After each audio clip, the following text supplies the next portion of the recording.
Hey, it's time for another Jeep Comanche project video.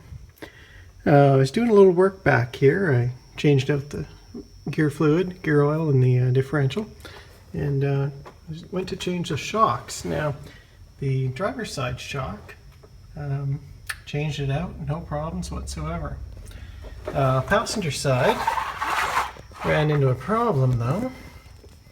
Let's go up here. I got the nut off for the upper part of the shock, and when it came down to the bottom, I tried loosening it and broke it off. So here you go. I'm going to try to fix it using a Dorman kit. So here's the kit. It's made by Dorman under the HELP brand. Part number 31001. It's a universal shock bolt kit. I'll just pull it out of the package. So here's what's included in the bolt kit. The main bolt itself, I obviously separated everything. There's 2 bushings which you can use. I don't think I'll need them. And then there's a large washer, a lock washer, and the nut goes on that side. And then on this side, just a flat washer along with a regular nut. And it'd be a good idea to use some red Loctite on that, but we'll get to that. So basically what you're going to have to do is remove the shock. I guess I'll show you. But remove the shock, cut off the existing stud. Like let's say, you know, this is the truck here, the mounting plate. So you'll have to cut off the existing stud that's broken. Like mine is basically broken here as an equivalent.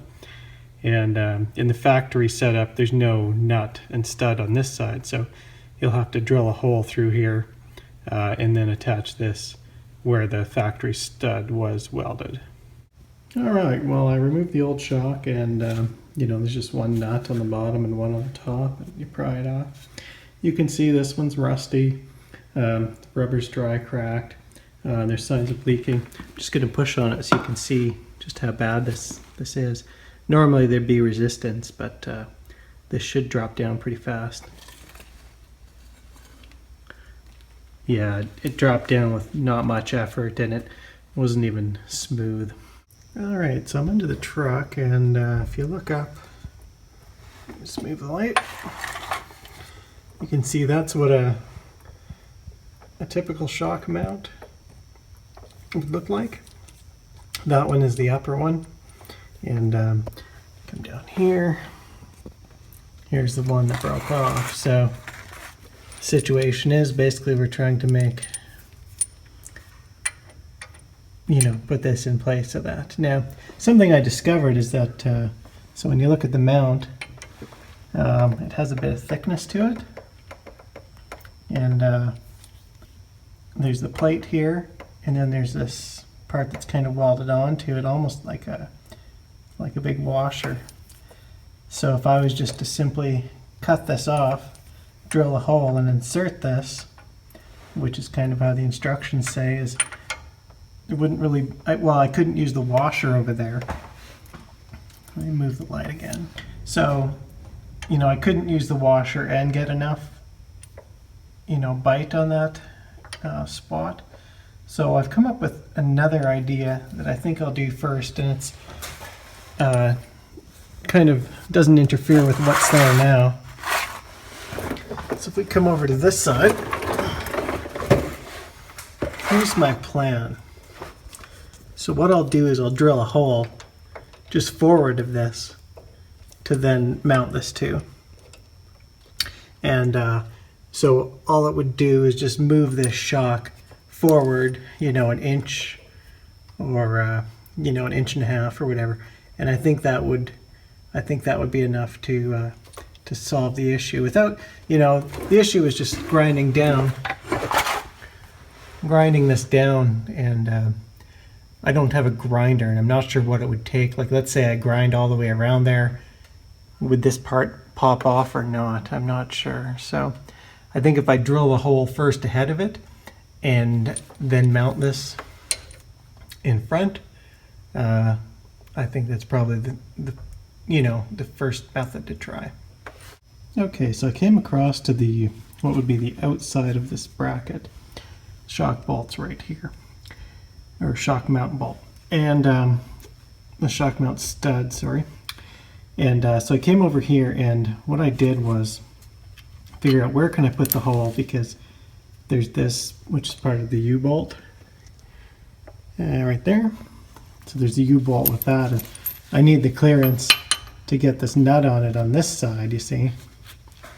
Kind of hard to see here, but so that's a rough measurement, and then I tried to kind of tighten this on here and just kind of visualize, okay, that's where I want the hole.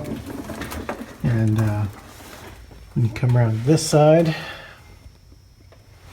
let's see if I can get a shot of that with the light in the way. You can see there's it's totally clear. So what I'll do next is I'll drill a pivot hole, probably from this side, a smaller hole, and as long as it's centered well and looks good, I'll drill it out large enough to fit this this part of the stud or bolt through.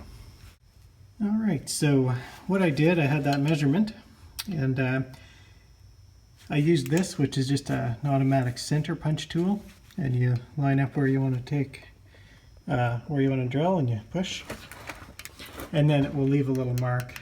And what I discovered was I'm on a bit of an angle here, so the drill couldn't get a straight shot, so it was trying to wander anyway. So all I did was drill it from the back. So I measured it, and it's pretty close, but that's okay. So basically I did a 1/8 drill bit, and now I'm going to step it up to the proper size I need to drill that out.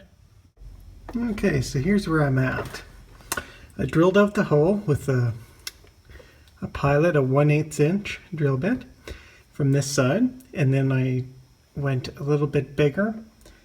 I think it was 1/4, and then I went up just below a 1/2 inch. I went through again, and then the final size that I did was a 1/2 inch drill bit. And I just put the nut on the other side just to do kind of a test fit. It looks like it'll be good. But let's come up here real quick. So I mounted the new shock up on the top mount, and I just wanted to make sure the clearance was good and everything. So if you come look at the old mount, you can see the shock wouldn't have, so the shock would be down just a little, and just for comparison, for that one, just so you can kind of get a feel for the placement. This is pushing the shock forward a little bit, so it'd have a very, very minor impact. But lengthwise, I'm not worried, because shocks have kind of a rating on their travel. So, you know, it might affect the ride just a tiny bit, but I'm not too worried about it. So what I'll do next is I'll tighten the nut on the other side of this. And all I'm going to use, guess I don't need to show me actually tightening it, but I'm going to use some permanent strength thread locker, which is the red stuff. And so I'll put that on there, which will help make sure that this the nut doesn't come loose. And then I'll slip the shock onto there, and we'll see how it goes. Okay, so I put some thread locker on there, the red stuff, which is permanent, and then I used a 3/4 inch wrench to tighten it down. The instructions say do not over tighten. I couldn't actually get a socket on because of the clearance on here.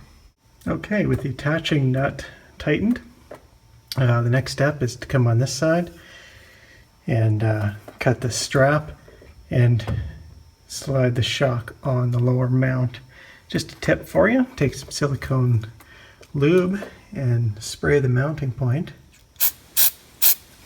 It just helps the rubber slip on there easier.